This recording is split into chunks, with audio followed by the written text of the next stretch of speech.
दिन चल रहे थे और एक चुड़ैल गर्मी से बहुत ज्यादा परेशान थी। ओफो, कितनी गर्मी हो रही है। अगर मैं जिंदा होती तो इस गर्मी से तो पक्का मर ही जाती। अब क्या करूं? हाय हाय हाय, कहाँ जाऊं?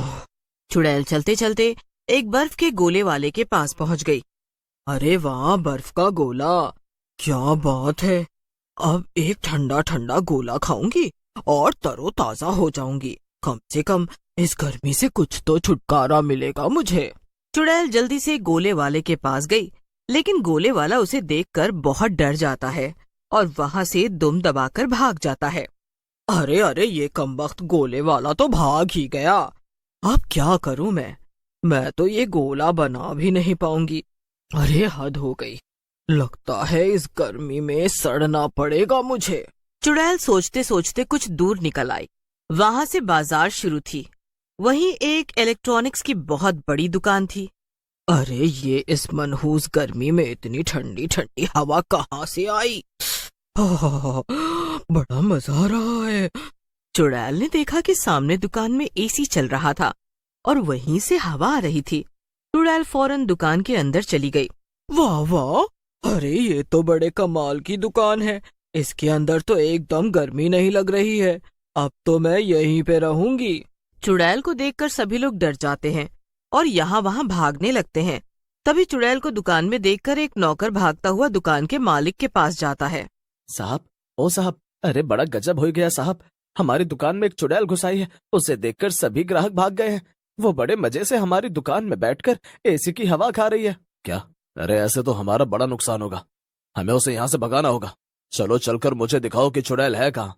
मालिक अपने नौकर के साथ चुपके से चुड़ैल को देखता है। वाह, कहाँ मैं अब तक बाहर गर्मी में सड़ रही थी। यहाँ पर कितना बढ़िया माहौल है। अब तो मैं सारी गर्मी भर यहीं रुकूंगी। मालिक, ये तो हमारी दुकान में ही बसने की तैयारी में है। अब हम क्या करेंगे? क्या हम दुकान छोड़कर चले जाएंगे? तेरा दिमाग खराब हो गया क्या? मैंने अपनी सारी उम्र की कमाई इस दुकान में लगा दी है। मैं इस चुड़ैल को ये दुकान यूं ही नहीं दे दूंगा। ये यहाँ पे ठंडी हवा खाने के लिए बैठी है ना? ठीक है, एक काम कर, जा और जाके दुकान का मेन कनेक्शन ही काट दे। जब दुकान की लाइट चली जाएगी और एसी बंद हो जाएगा तब ये चुड़ैल अपने आप तंग आकर यहाँ से भाग जाएगी। वाह मालिक, क्या दिमाग लगाया है। ठीक है, मैं अभी जाता हूँ और दुकान की बिजली गुल करता हूँ। इतना कहकर नौकर फौरन दुकान की बिजली बंद कर देता है। बिजली जाते ही एसी बंद हो जाती है और एक बार फिर से चुड़ैल का हाल गर्मी से बेहाल हो जाता है। वो ये सब देखकर परेशान हो जाती है। अरे ये क्या, अभी अभी तो मुझे गर्मी से कुछ राहत मिली थी और ये बिजली कैसे चली गई? ओहो, क्या ठंडी हवा दे रहा है एसी। देखो तो बेचारा कैसे बंद पड़ा है। कोई बात नहीं, कुछ देर यहीं इंतजार करती हूँ। थोड़ी देर में ये फिर से चालू हो ही जाएगा। चुड़ैल काफी देर तक वहीं पर बैठकर एसी के फिर से चलने का इंतजार करती रही, लेकिन जब बहुत देर हो गई तो उसने हार मान ली। अरे अरे, यहाँ तो मेरा दम ही घुट रहा है। बाहर कम से कम थोड़ी बहुत हवा तो चल रही है। अब मुझसे यहाँ 1 मिनट और नहीं बैठा जाएगा। लगता है कि मेरी किस्मत में एसी की हवा खाना नहीं लिखा है। चुड़ैल गुस्से में बड़बड़ाती हुई वहां से बाहर निकल गई और मालिक अपनी जीत पे काफी खुश हुआ। चुड़ैल जैसे ही दुकान से बाहर निकली, फिर से उसे बहुत तेज गर्मी लगने लगी। आखिर में थक कर वो एक पेड़ के ऊपर जाकर बैठ गई। थोड़ी देर में पेड़ के नीचे एक कार आके खड़ी हुई। उस कार में 3 लड़के बैठे हुए थे और आपस में बातें कर रहे थे। अरे राहुल, कितनी देर और? जल्दी से बिन्नू को फोन मिलाना। उससे बोल कि अगर वो 5 मिनट में नहीं आया ना तो हम उसे छोड़कर अकेले नैनीताल चले जाएंगे। क्या यार, मैं कब से उसे फोन मिला रहा हूँ, वो बस 2 मिनट में आता हूँ कर रहा है।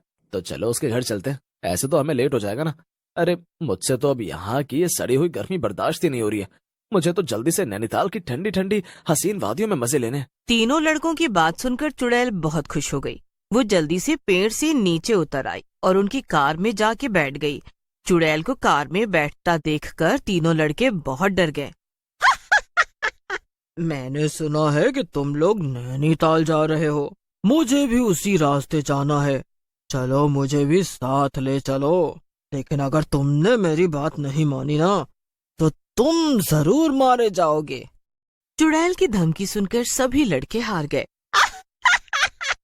अब ज्यादा मत सोचो, वैसे भी तुम्हारी कार में एक सीट तो खाली ही है ना।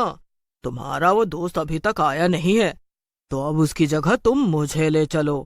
क्या सिर्फ तुम्हें ही गर्मी लगती है? अरे मैं भी इस गर्मी से बेहाल हूँ। मुझे भी नैनीताल की ठंडी वादियों का मजा लेना है। अब जल्दी गाड़ी चलाओ, वरना मैं तुम्हें सीधा ऊपर पहुंचा दूंगा। तीनों लड़के डर के मारे गाड़ी चलाना शुरू कर देते हैं। चुड़ैल काफी खुशी से गाड़ी में बैठी थी, लेकिन तीनों लड़के डर से कांप रहे थे। बीच में गुड्डू, जो कि गाड़ी चला रहा था, उसे एक आइडिया आया। गुड्डू ने अपने बाकी दोस्तों को आंख मार के इशारा कर दिया, तो वो भी उसका प्लान समझ गए। ओ, मुझे जरा हल्का होना है, मुझे गाड़ी रोकनी पड़ेगी। क्या? अच्छा ठीक है, पर जरा जल्दी करो। गुड्डू ने गाड़ी रोक दी और तीनों दोस्त नीचे उतर गए। हमें कुछ करना होगा, हम इस चुड़ैल को लेकर नहीं घूम सकते। ऐसे तो हमारी सांसें ऐसी बात पर अटकी रहेंगी कि कब इस चुड़ैल का मन बदल जाएगा और यह हमें मार देगी। तो अब करें क्या? ये नीचे भी तो नहीं उतर रही है ना। रुको, मेरे पास एक आइडिया है। मैं कुछ बहाना बनाकर इस चुड़ैल को कार से नीचे उतारता हूँ। गुड्डू, तू जाकर गाड़ी में बैठ जा। तू गाड़ी स्टार्ट करके रखना। जैसे ही ये चुड़ैल नीचे उतरेगी तू गाड़ी चला देना और हम सब यहाँ से भाग चलेंगे। ठीक है। गुड्डू जल्दी से जाकर गाड़ी में बैठ गया और राहुल चुड़ैल के पास गया। चुड़ैल जी, जरा आप भी उतर कर नजारे देख लीजिए। आपने वो सुना नहीं क्या कि सफर खूबसूरत होता है मंजिल से भी ज्यादा। वाह, तू तो बड़ा शायर निकला। वैसे तू सही ही कह रहा है। चलो मैं भी जरा नजारे देख लेती हूँ। आखिर ऐसे कार से नैनीताल जाने का मौका रोज रोज थोड़े ही मिलता है। चुड़ैल राहुल की बातों में आ जाती है और कार से नीचे उतर जाती है। जैसे ही वो उतरती है, गुड्डू कार चालू कर देता है और राहुल और करण भी कार में बैठ जाते हैं। तीनों दोस्त चुड़ैल को बेवकूफ बनाकर वहाँ से 9-2-11 हो जाते हैं। ये क्या? ये दुष्ट लड़के तो मुझे बेवकूफ बनाकर भाग गए। अब क्या करूं? उनकी कार में कम से कम एसी तो चल रहा था। अब तो मैं जहाँ थी वहीं आ गई हूँ। वही चिलचिलाती हुई धूप। अरे पहले यहाँ से भागती हूँ और फिर किसी छाया वाली जगह पर जाती हूँ। हाँ, ऐसा ही करती हूँ। चुड़ैल पास लगे कुछ पेड़ों के पास जाकर बैठ जाती है। चलो, यहाँ तो कुछ राहत मिली। अब यहीं बैठकर सोचती हूँ कि आगे क्या करना है। चुड़ैल सोच ही रही थी कि तभी वहाँ से 4-5 औरतें निकलती हैं। वो सब आपस में हंस हंस के बातें कर रही थीं। उनके पास एक एक मटकी भी थी, जिसमें वो पानी भरने के लिए जा रही थीं। ये तो तुमने बिल्कुल ठीक कहा बहन। तुम्हारी सास तो है ही बड़ी पागल औरत। मैंने भी कई बार देखा है। वो तो बेवजह ही मोहल्ले वालों से लड़ती रहती हैं। सभी औरतें ठहाका मार के हंसने लगती हैं। अरे रे, जल्दी चलो, ज्यादा बातें मत करो। हमें जल्दी से कुएं पे पहुंचना है और पानी भर के वापस भी लौटना है। तो और करें भी तो क्या, इस कुएं का पानी तो एकदम ऐसा है जैसे कि फ्रिज का बर्फीला पानी।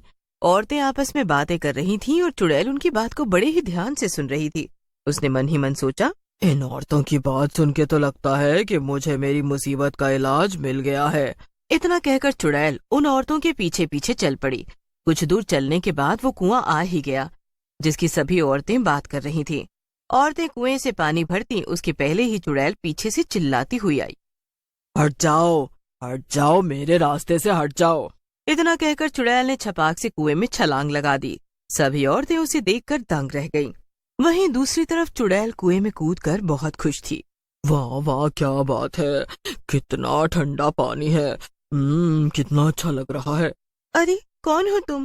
भला क्या चाहती हो और इस कुएं में क्यों कूद गई हो? कोई और दिन होता तो अब तक मैं तुम लोगों को खा भी गई होती, लेकिन तुम लोगों की वजह से मैंने आखिरकार गर्मी से छुटकारा पा लिया है। इसीलिए मैं तुम्हारी जान बख्श रही हूँ। चलो यहाँ से जल्दी चलते हैं, वरना क्या पता ये सचमुच हमें मार दे। हाँ बहन, मुझे भी ऐसा ही लग रहा है। इसी में हम